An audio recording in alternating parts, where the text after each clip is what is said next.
Hello students, welcome to my Gurukripa account classes. आज मी तुम्हाला HSC बोर्ड एग्जाम पेपर अकाउंटचा 2024 आलेला क्वेश्चन 2 आहे, जो ॲडमिशन ऑफ पार्टनरवर हा प्रॉब्लेम आहे। हा प्रॉब्लेम मी तुम्हाला कसा सोडवायचा विथ सोल्युशन सांगणार आहे। Sita and Gita share profits and losses ratio 3:2 in partnership firm. Their balance sheet is given below. Liabilities amount, asset amount, capitals, creditors, bills payable, bank loan and general reserve दिलाय, bank दिले, bills receivable, debtors, RDD, stock, furniture, machinery, building दिलेली आहे। आता आपल्याला काय सांगितलंय, on 1 April 2020 they admitted Rita Naveen admit झाली आहे। सीता आणि गीता या दोघी आधी जुन्या पार्टनर होत्या, त्याच्यामध्ये रीता नवीन आलेली आहे। मग रीता आल्यानंतर काय काय ॲसेटमध्ये बदल झालाय ते आपल्याला ॲडजस्टमेंटमध्ये दिलंय।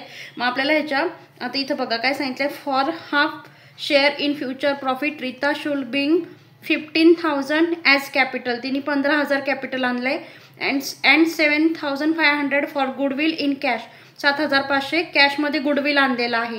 म्हणजेच इथं रीताने कॅपिटल आणले 15,000, 7,500 आणले गुडविल।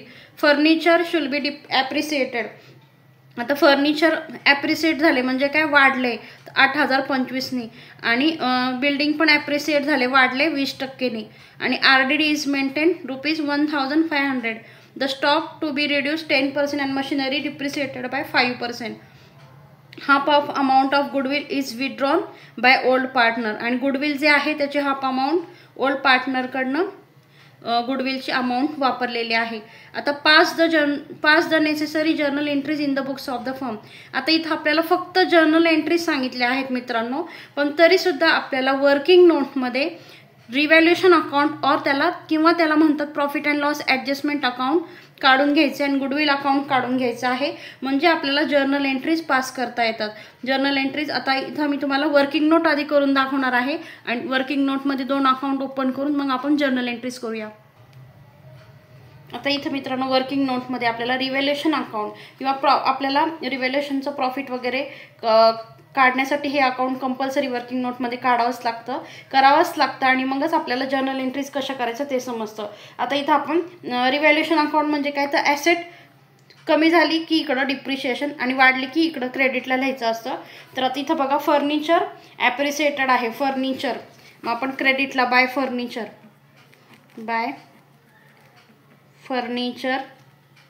आता फर्निचर सांगितलंय 8,025, प्रॉब्लेममध्ये सांगितले 8,025, आणि फर्निचर इकडं वरती बॅलन्स शीटला दिलेला आहे।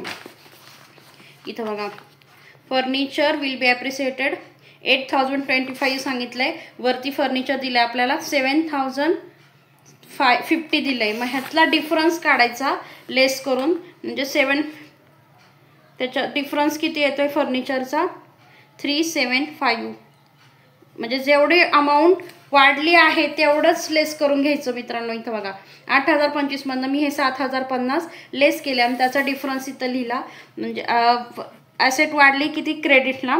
त्याच्यानंतर बिल्डिंग त्यांनी ॲप्रिसिएटेड सांगितले, बिल्डिंग सांगितले ॲप्रिसिएटेड, बिल्डिंगची अमाऊंट आहे 22,500, त्याच्यावरती आपल्याला 20% सांगितले, तर 22,500 वरती 20% येतं 1,500।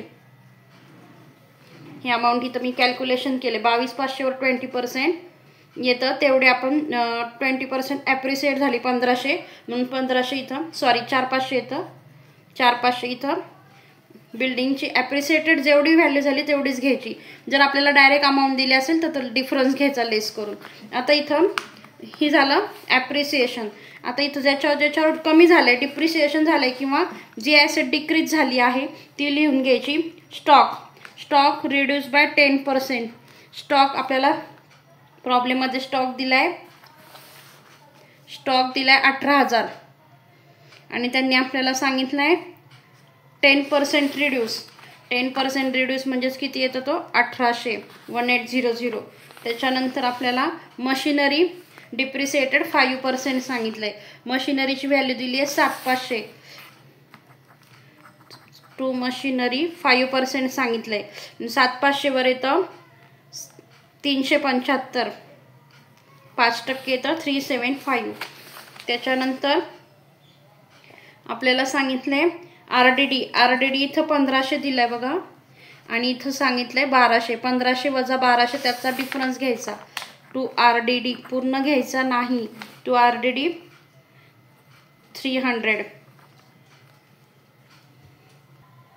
या अकाउंटमध्ये आपल्याला ॲसेट कमी झाली, डिप्रिसिएट झाली तर इकडं आणि ॲसेट वाढली की ते क्रेडिटला लिहायचं. इथं आपण मशिनरीवरती 7500 वर 5% 375 लिहिलं.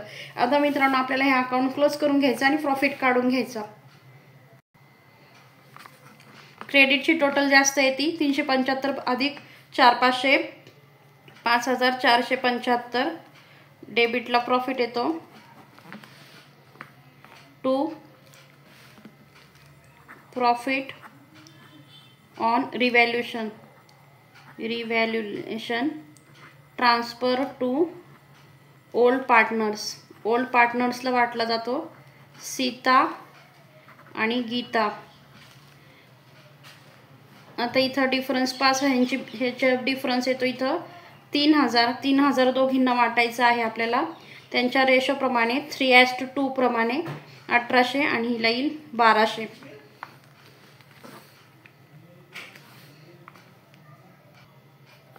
आता इथं बघा 3000 प्रॉफिट आला मित्रांनो. मग 3 रेशो आहे 3:2 म्हणजेच ह्याला 5 ने डिवाइड केलं. एक भाग मिळाला 600चा.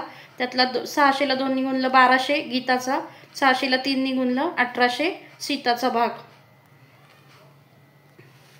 आता इथं गुडविल आणलाय. तिने गुडविल आणलाय बाय बँक किंवा oblique cash. Bank oblique cash. आता इथे आहे 7500चा गुडविल आणलाय. मग 7500 जो गुडविल आहे तो आपण ओल्ड पार्टनर्सला दोघींना वाटून टाकायचा आहे. To Sita's capital account to Gita's capital account. आता सीताला आणि गीताला 7500 आपण वाटणार आहोत. इथं परत आपण रफ कॅल्क्युलेशन करूया. 7500ला 5 ने भागलं तर येतं 1500. हा एकाचा भाग. 1500 गुणिले 3 1500 गुणिले 2 15 2 30 15 3 45 15 2 30 4500 आणि 3000. एकीला सीताला 4500 आणि हिला 3000 आणि हे अकाउंट पण क्लोज झालं आपलं. वर्किंग नोटमध्ये आपण गुडविल अकाउंट आणि रिव्हॅल्युएशन अकाउंट खोलून घेतलं. आता आपण जर्नल एंट्रीज करूया. आता प्रॉब्लेममधलं फक्त जनरल रिझर्व मित्रांनो आपल्याला घ्यायचं आहे. ह्या लायबिलिटीज हे जे ओल्ड आपल्याला बॅलन्स शीट दिले त्यातलं फक्त जनरल रिझर्व वाटून घ्यायचं. त्याची पहिली जर्नल एंट्री करायची आणि जे ॲसेट वाढल्या कमी झाल्या जे आपण रिव्हॅल्युएशन अकाउंटला इथं लिहून घेतल्या वर्किंग नोटमध्ये हे जे लिहिले आपण त्याच्याच फक्त जर्नल एंट्री करून घ्यायच्या आहेत. आता इथं तारीख टाकून घेतली 1/4/2019. आता जनरल रिझर्व वाटायचं आहे. मग जनरल रिझर्वला आपण डेबिट देतो. General reserve account debit to दोन्ही पार्टनरला वाटणार आहोत. आणि कुणाला मिळतं इथं रिसिव्हर कोण आहेत सीता आणि गीता म्हणून त्यांना क्रेडिट द्यायचं टू सीता टू गीता. आता जनरल रिझर्वची अमाऊंट आहे डेबिटला लिहायचं 3750. तर 3750 आपण दोघींच्या रेशोनी 3:2 या रेशोनी वाटला तर त्याचा 2250 आणि 1500. इथं लिहायचं narration being general reserve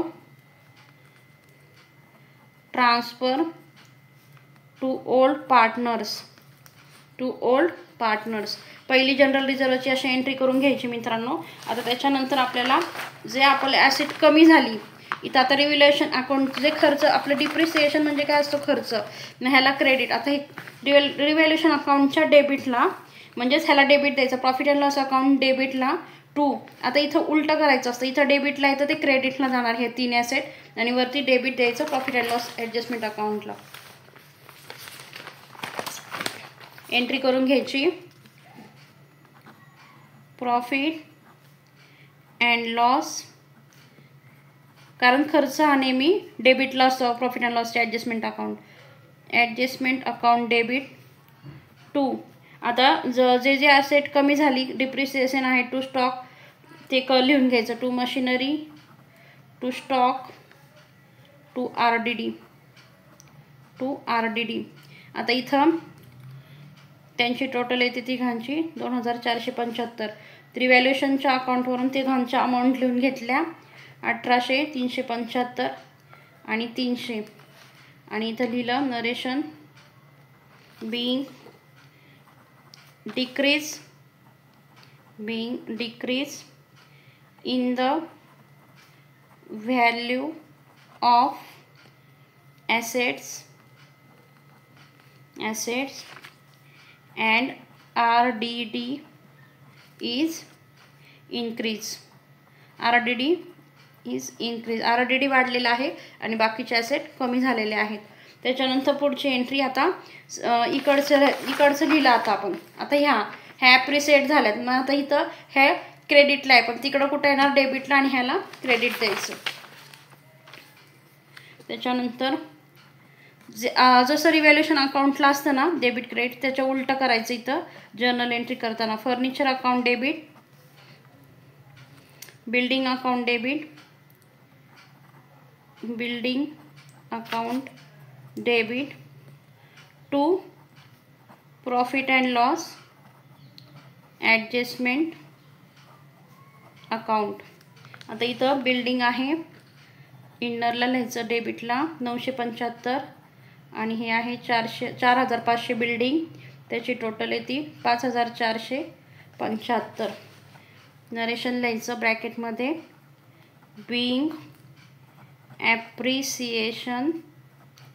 being appreciation in the value of assets.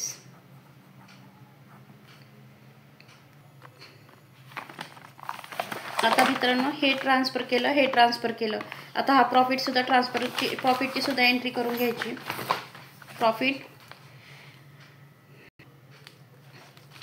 Profit डेबिटला आलाय तो डेबिटलाच लिहायचा.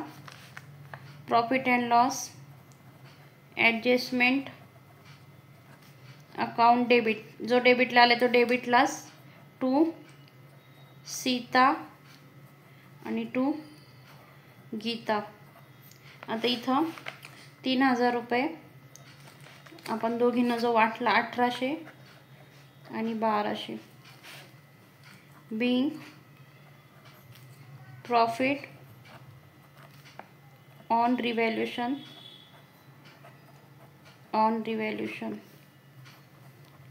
ट्रान्सफर.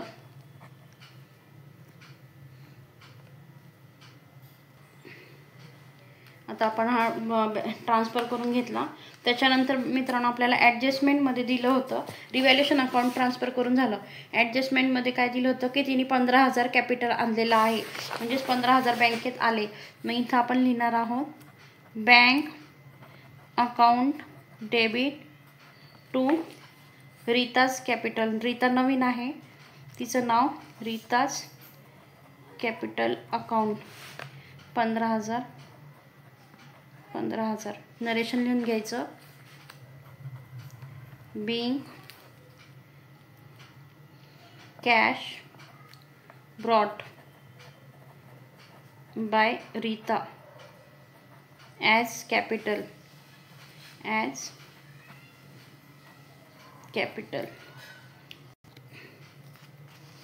आता तिने इथं गुडविल पण आणलाय 7500, त्याची पण एंट्री करून घ्यायची.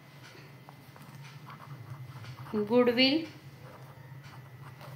आणलाय म्हणून गुडविल अकाउंट डेबिट टू. आता हा गुडविल सुद्धा ओल्ड पार्टनर्सला आपण वाटणार आहोत.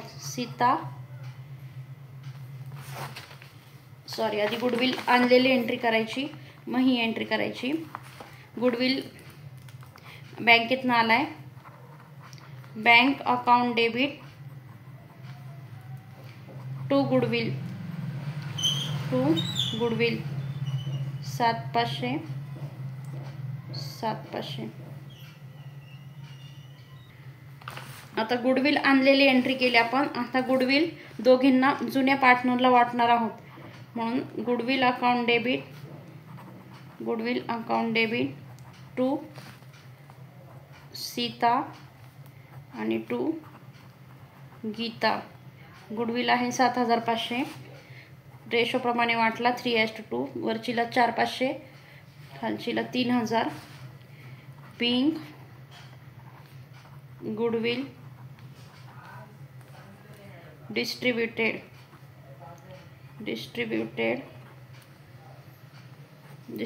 गुडविल वाटला. आता इथं गुडविल दिलाय आणि तो गुडविल परत त्याची एक एंट्री असती जी हाफ अमाऊंट सांगितलंय विड्रॉ केली आहे म्हणून. इथं सीता आणि Gita. Sita's capital account debit to Gita's capital account debit.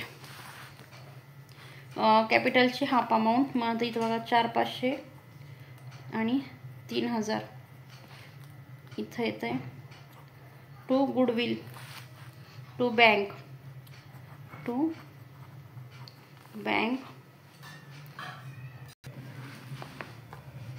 मित्रांनो ॲडजस्टमेंटमध्ये सांगितलं आहे half of the goodwill is transfer to by old partner. मग इथं 7,500चं हाफ अमाऊंट होती 3,750 ती 3:2 रेशोनी 2,250 हिला येईल आणि ती म्हणजे इथं अमाऊंट येईल. इथं पूर्ण वाटायचं नाही आहे म्हणजे टू बँक इथं लिहायचं आहे 3,750. हाफच अमाऊंट ह्या दोघांना दिलेली आहे 3,750. मग त्यातलं 2,250 आणि हिला 1,500 असं येईल. आणि इथं लिहायचं आहे narration being half amount of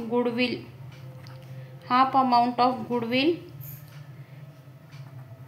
bye Rita distributed with old partners. आणि ह्याची टोटल करायची शेवटी जर्नलची. ती टोटल येते 48,450. अशा प्रकारे हा प्रॉब्लेम आहे मित्रांनो. जास्तीत जास्त 12वीच्या विद्यार्थ्यांपर्यंत शेअर करा. चॅनलला सबस्क्राईब करायला विसरू नका. थँक्यू.